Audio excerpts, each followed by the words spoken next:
Chapitre 4. La révolte et les alliances. Les effets de la célébrité. La révélation des scandales par Léon avait fait l'effet d'une bombe. Les preuves qu'il avait accumulées, les témoignages qu'il avait recueillis, tout cela avait pris une ampleur inattendue. Ce qui avait commencé comme une quête personnelle pour prouver son innocence s'était transformé en une croisade publique contre la corruption. Léon était désormais une figure de proue du combat pour la justice et son nom résonnait dans tous les médias. Mais avec cette célébrité soudaine, de nouveaux défis apparaissaient, des obstacles bien plus complexes que ceux qu'il avait imaginés. Le visage de Léon était partout, à la télévision, sur les réseaux sociaux, dans les journaux. Il était invité à des débats, interviewé par des journalistes, sollicité pour des conférences. Ce soudain afflux d'attention le plongea dans une réalité qu'il n'avait pas anticipée. Loin de se réjouir de sa nouvelle notoriété, Léon se sentait pris au piège par cette célébrité grandissante. Chaque apparition publique l'éloignait un peu plus de sa quête initiale. Les médias cherchaient à construire un personnage héroïque, un symbole, mais Léon savait que ce rôle simplifiait une réalité bien plus nuancée. Le système qu'il dénonçait n'était pas seulement corrompu, il était aussi habile à se défendre. Certains des politiciens et figures judiciaires qu'il avait exposés utilisaient leurs contacts pour discréditer Léon. De faux témoignages surgirent, des accusations infondées furent lancées contre lui et des manipulations médiatiques s'intensifièrent pour nuire à son image. La bataille pour la vérité, déjà difficile, devenait plus périlleuse. Léon se rendait compte que la célébrité était une arme à double tranchant.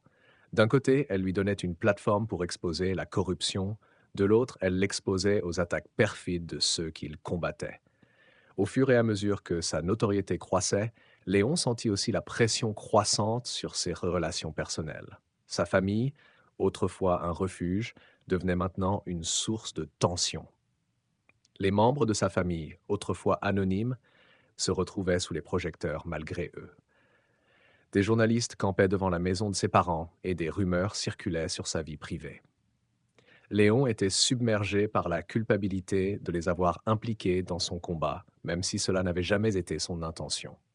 Sophie, sa sœur cadette, qui avait toujours été une alliée fidèle dans l'ombre, commençait à ressentir le poids de cette attention médiatique. Elle voyait son frère se transformer et accaparé par les exigences de sa nouvelle position. Leur relation, autrefois si proche, était mise à rude épreuve. Sophie avait l'impression que Léon se perdait dans la célébrité, qu'il devenait un étranger. Il était de plus en plus difficile pour elle de l'atteindre, de retrouver l'homme qui, autrefois, menait ce combat pour des raisons profondément personnelles. Léon, lui, oscillait entre son rôle public et sa réalité intérieure. Comme Aladdin dans le conte original, il avait accédé à un pouvoir, celui de la célébrité et de l'influence, mais contrairement à l'histoire du génie exaucant les vœux, ce pouvoir n'apportait pas de solution facile. Au contraire, chaque jour, Léon se rendait compte des sacrifices qu'il devait faire. Son combat pour la justice s'entremêlait avec les manipulations du monde du divertissement et des médias. Les journalistes cherchaient des histoires accrocheuses, parfois plus intéressés par le sensationnel que par la vérité. Léon devait sans cesse rappeler à lui-même et à ceux qui l'entouraient qu'il n'était pas un héros, mais simplement un homme essayant de faire éclater la vérité. C'est dans ce contexte chaotique qu'il commença à chercher des alliances inattendues. Il comprit que seul il ne pouvait pas mener ce combat. Il approcha des figures politiques et judiciaires qui, bien que discrètes au départ, étaient elles aussi critiques du système corrompu. Certains juges, avocats et même des parlementaires, échaudés par les mêmes injustices que Léon dénonçait, décidèrent de le soutenir. Ces alliances étaient prudentes, souvent secrètes, mais elles donnèrent à Léon les ressources et les informations nécessaires pour renforcer son combat.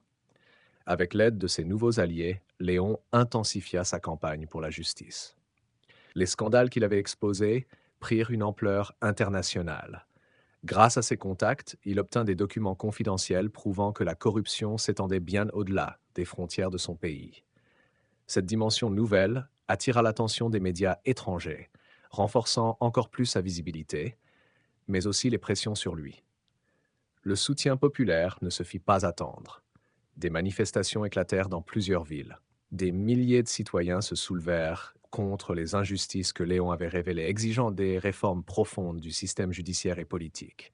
Léon, malgré les tourments intérieurs que lui causait sa célébrité, se rendit compte que son combat n'était plus seulement le sien. Il devenait un symbole pour ceux qui n'avaient pas de voix, un leader malgré lui d'un mouvement de justice sociale. Pourtant, Léon savait que son succès public cachait des réalités plus sombres. Son identité, autrefois façonnée par sa quête de justice personnelle, était désormais absorbée par son image publique. Ses relations familiales étaient fragiles, son lien avec Sophie presque brisé, et il lui semblait que chaque interaction, même la plus authentique, était maintenant teintée de méfiance. Était-il encore capable d'avoir des relations sincères, ou était-il condamné à être vu uniquement à travers le prisme de sa célébrité? Le masque de la célébrité était lourd à porter, trop lourd pour Léon qui était écrasé de fatigue mentale à calculer son image. Il comprenait que pour réussir dans son combat contre l'injustice, il devait trouver un équilibre entre son rôle public et son identité personnelle.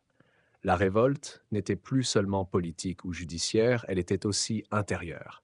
Un combat contre les apparences trompeuses et les attentes sociales qui lui faisaient renoncer à ses propres attentes et besoins. Il décida d'abandonner. Le combat était trop lourd à porter et l'adversaire trop nombreux et diffus.